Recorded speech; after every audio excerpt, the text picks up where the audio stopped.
దిగంబర దిగంబర శ్రీపాద వల్లభ దిగంబర దిగంబర దిగంబర నృసింహ సరస్వతి దిగంబర శ్రీ గురుదత్త జయ గురుదత్త.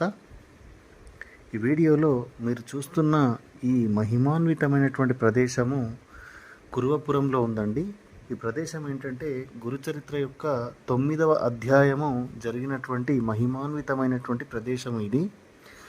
గురుచరిత్ర 9వ అధ్యాయంలో ఏముంటుందంటే, దత్తాత్రేయుని మొదటి అవతారమైనటువంటి శ్రీపాద శ్రీవల్లభ స్వామి వారు కురువపురంలో ఉన్నటువంటి సమయంలో వారు కృష్ణానదిలో రోజు స్నానం చేసి అనుష్ఠానము చేసుకునేవారు.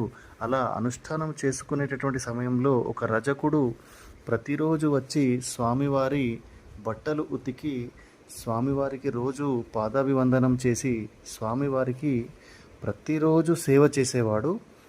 అయితే ఒకరోజు అలా సేవ చేస్తున్నటువంటి సమయంలో నదిలో వస్తున్నటువంటి ఒక రాజును చూసి ఆ రజకుడు, నేను కూడా ఇలా రాజుగా పుడితే ఎంత బాగుంటుంది అని చెప్పేసి అనుకుంటాడు. అతడు అలా అనుకున్నటువంటి విషయాన్ని దత్తాత్రేయుడు మొదటి అవతారమైనటువంటి శ్రీపాద శ్రీవల్లభ స్వామి వారు గ్రహించి, నీవు వచ్చే జన్మలో రాజుగా పుడతావు అని చెప్పేసి వరమిస్తాడు. నీవు వచ్చే జన్మలో రాజుగా పుడతావు, నేను ఇంకొక అవతారంలో నృసింహ సరస్వతి స్వామిగా గానుగాపూర్లో ఉన్నప్పుడు నీవు వచ్చి నన్ను కలుస్తావు, అప్పుడు నీకు ఈ జన్మ మళ్ళీ గుర్తొస్తుంది అని చెప్పేసి స్వామివారు ఆ రజకుడికి వరముని ఇస్తాడు.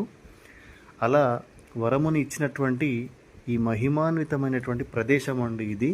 గురుచరిత్ర 9వ అధ్యాయము జరిగినటువంటి ప్రదేశము.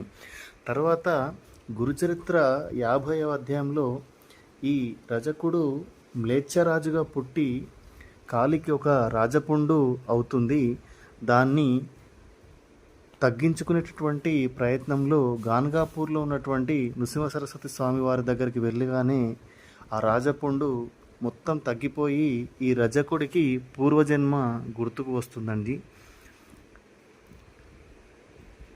తప్పకుండా కురువపురం వెళ్ళినప్పుడు మీరు ఈ మహిమాన్వితమైనటువంటి ప్రదేశాన్ని దర్శించండి. శ్రీ గురుదత్త జయ గురుదత్త. దిగంబర దిగంబర శ్రీపాద వల్లభ దిగంబర దిగంబర దిగంబర నృసింహ సరస్వతి దిగంబర శ్రీ గురుదత్త జయ గురుదత్త. ఈ వీడియోలో మీరు చూస్తున్న ఈ మహిమాన్వితమైనటువంటి ప్రదేశము కురువపురంలో ఉందండి. ఈ ప్రదేశం ఏంటంటే గురుచరిత్ర యొక్క